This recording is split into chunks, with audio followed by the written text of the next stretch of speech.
Yo, so we are back with another reaction video. Now this time we have got Blaine Anderson on the Chris Williamson Modern Wisdom podcast. She's speaking about ways that men can make themselves more attractive to women. Now who is she? She's a female dating coach, or female men's dating coach. And one of the first questions that she answers, which I'm not going to show, is, can women tell men how to be attractive to women? Now what I will say to that is this: if they have studied it, yes they can. However, if they haven't, no, they certainly can't. Because the thing is this, male attraction is very much looks based, right? I like the look of this, I'm attracted to that. I like the look of that, I'm attracted to that. Oh my God, look at those legs. Whereas female attraction is more nebulous and more about things like personality and status and psychological traits, all of that sort of thing. Most women have no idea what the hell they're attracted to, because in the media, we propagate some lies that obviously everybody buys into, men buy into, women buy into. So then if you ask a woman like, oh, what can I do as a man to be more attractive to women? She'll probably give you some BS. However, that doesn't mean that a woman does not have the potential to study female attraction just like a man can. For instance, just like some man who abuses his wife doesn't know what's causing him to abuse his wife unless he speaks to a therapist or studies psychology. Attraction is the same thing. So can a woman tell a man how to be attractive to women? Yes, she can. But let's go.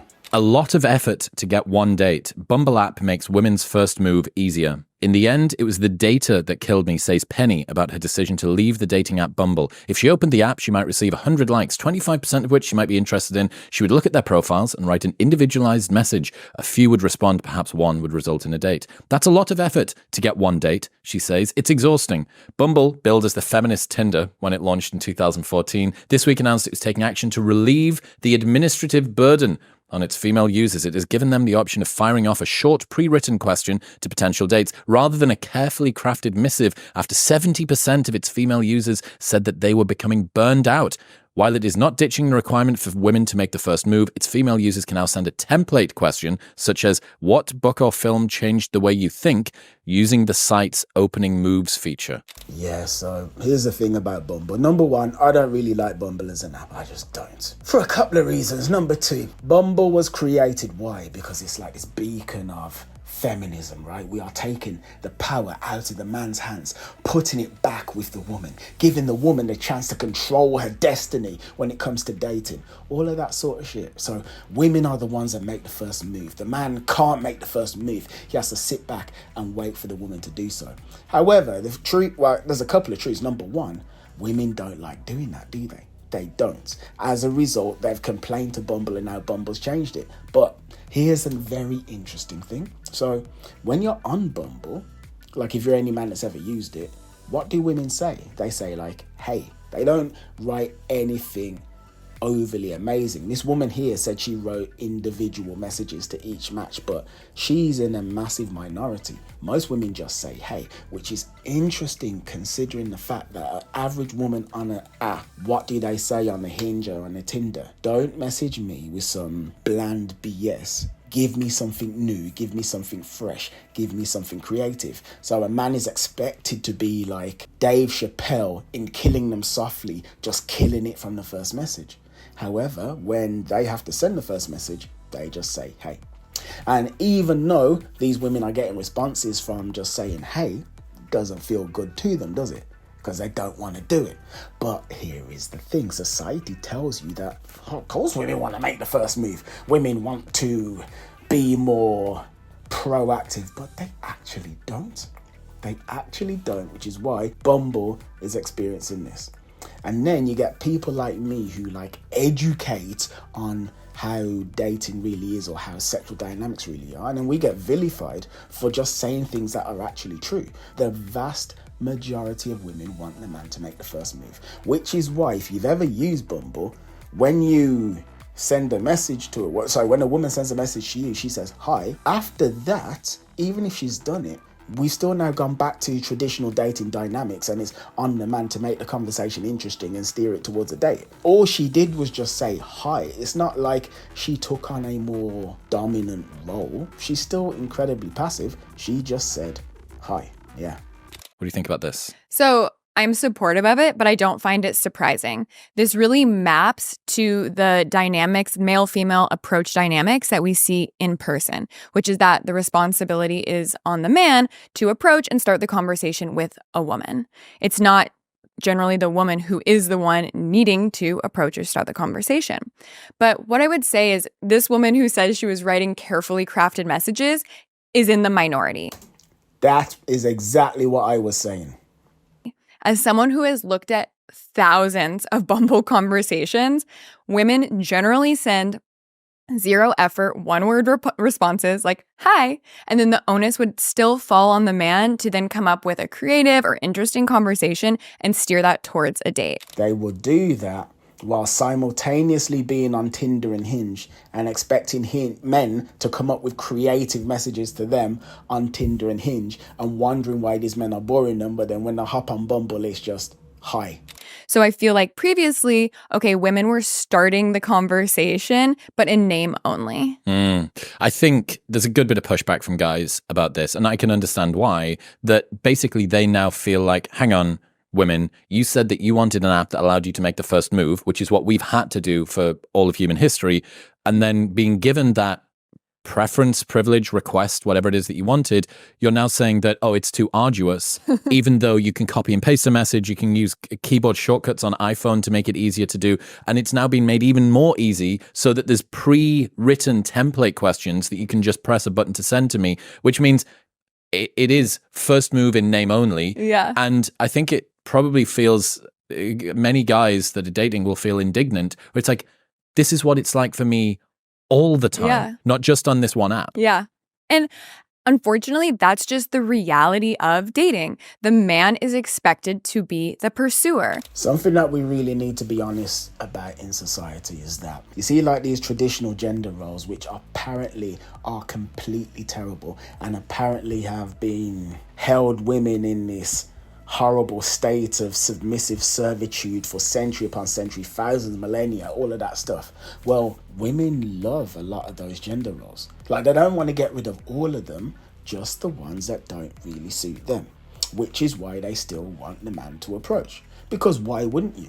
Why would you want to have to take the risk of putting yourself out there and having another human being say, I don't want you, you're not good enough, go away? Why would you want to do that if it was socially acceptable for you to sit down and let those people come to you so that you can judge them? Just is what it is. I mean, there's a couple of things. There's that, and also the fact that having a man approach kind of aligns with female sensibilities, because women want a man who feels stronger, dominant, confident, better than them, etc., etc., etc.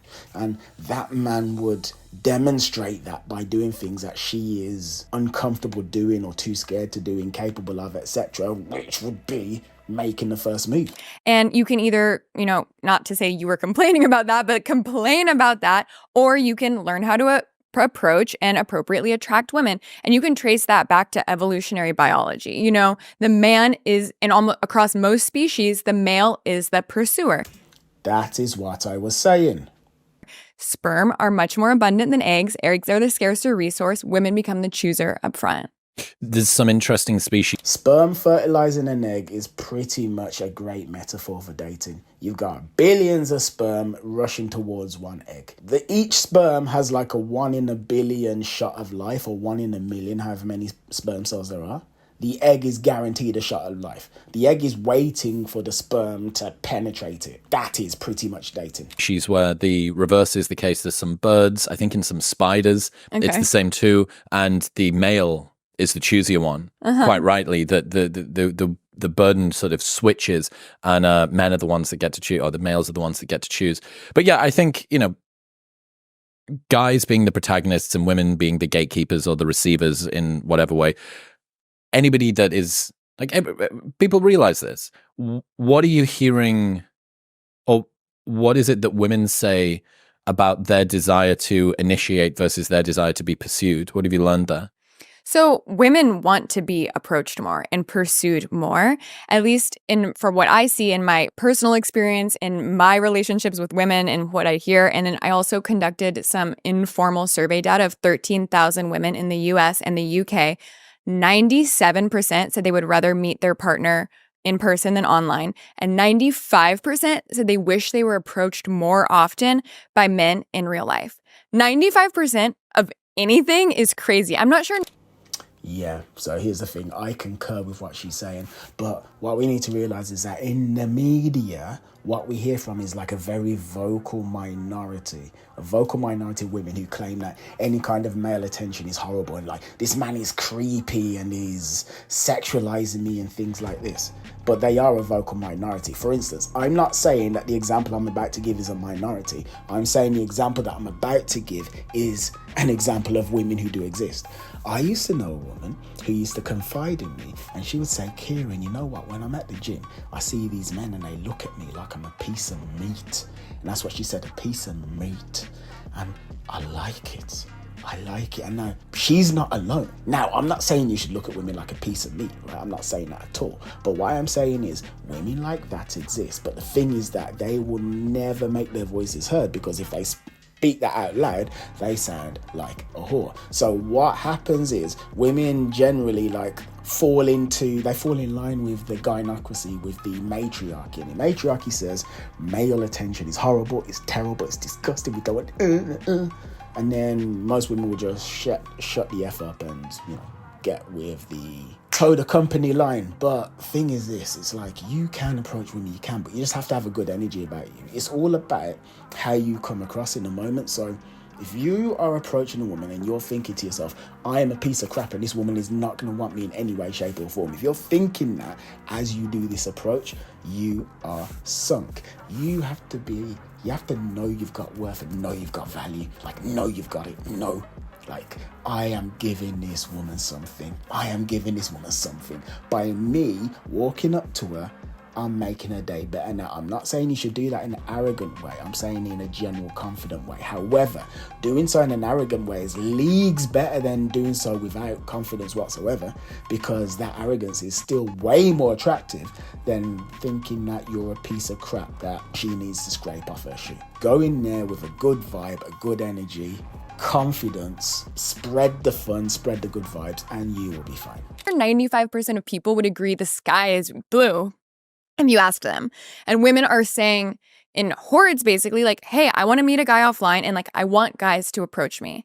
And, I hear guys saying, well, women are rude when I approach them, or it doesn't work out. And the reality is it's a numbers game. There are some women who don't want to be approached, and there are even more women who already have a partner or aren't interested in men or don't like you for whatever reason that you can't control, but that is out of your control. Here's the thing. What she's saying there is very true. So there's something called a magic number, right? And what's your magic number? Every man has a magic number. The magic number is the amount of women you need to approach to find one who is really happy that you did. Okay, so to find one who goes, oh my God, I met this amazing guy today, yay me.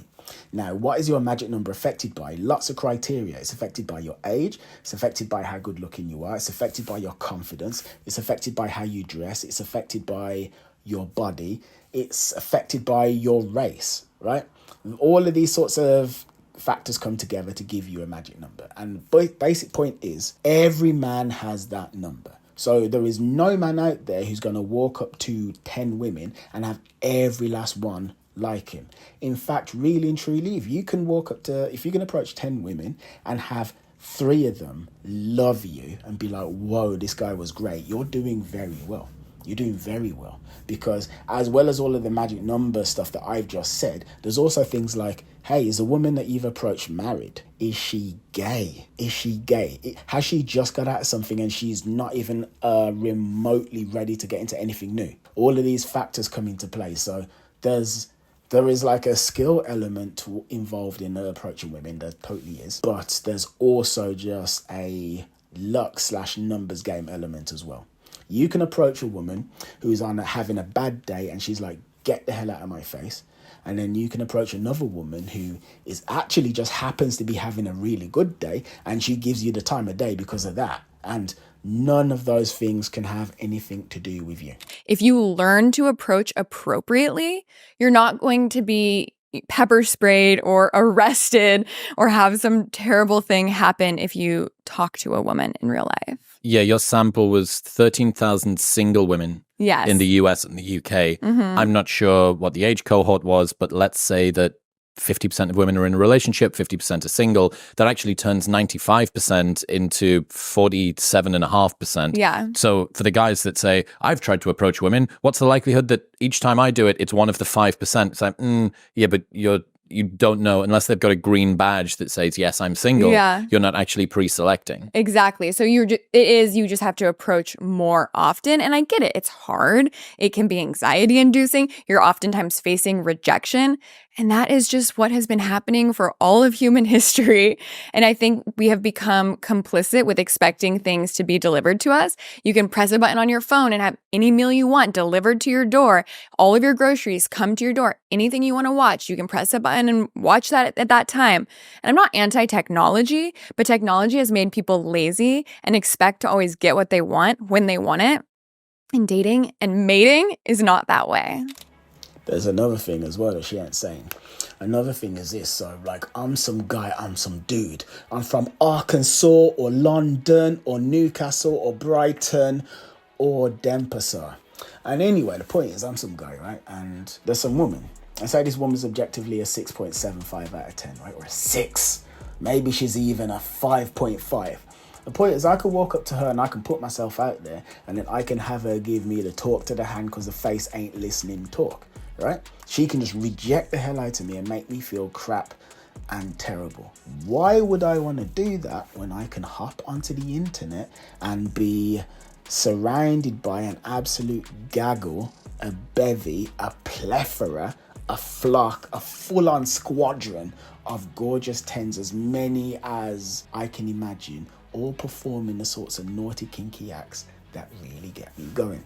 That's a massive thing as well, because the truth is, like, for a lot of guys, the juice is not worth the squeeze. That's how it feels to them, because it's I can approach some woman and have her reject me and have her laugh at me and make me feel small, but she ain't actually that beautiful. I'm not actually that attracted to her. Or I can get the most gorgeous women on the planet right now at the drop of my hat and there's no nose. You know, that's how a lot of guys feel. But the truth is this, even though when guys feel like that, there is this shame that comes from not being able to approach and from only sitting down and looking at porn. There is this shame that nobody really acknowledges, but there is. It's a deep shame, because deep down you know that you're not being the kind of guy that you need to be. Now, what you need to do is this. You need to realize that the woman who has rejected you is not rejecting you. You're going, yeah, she is. She just rejected me. What the hell are you talking about? No, she isn't. She's rejected the vision of you that she has in the 20 seconds that she has spent looking at you. So taking into account your ethnicity, your height, your body type, your voice, your vocal projection, what you were wearing, blah, blah, blah, how she's feeling in that moment. Maybe she's had an argument with her boss about the transaction reports from 2016 through to 2024. That causes her to reject you, but it's not actually you. She doesn't know you. She doesn't know, she barely knows your name. She doesn't know your soul. She doesn't know what gets you going. She doesn't know your hopes, your dreams, your passions. She doesn't know your deep love for your little niece. She doesn't know that you speak 4 languages. She knows nothing about you. And that's something you got to realize as well. An example I always give to guys is to treat approaching like playing a video game. And I'm very serious. You go, well, what's that mean? So it's like if I'm playing Super Mario and Mario falls down a hole and he goes, Mamma Mia, I just play the game again. I don't take that to mean that that is a indictment on me as a human being. I just literally press start and I play again and I go, why did Mario go Mamma Mia? Why did he drop down the hole? Oh, because when I jumped, I did it too early. I should have waited a little bit longer so I was right at the edge, the precipice of that gap. Oh, and then I should have held down Y so I could run faster as well. I should have actually held the jump button longer. That would have given me more hang time in the air. All of these sorts of things that you think and you do. But the point is, if you do that with regards to your approaching, then there you go. So it's like, why did that not work? Oh, I didn't really sound confident, did I? I sounded a little bit timid. Okay, so next time let's do it better. That's what you need to do. Is this male approach anxiety the biggest problem that guys come to you with?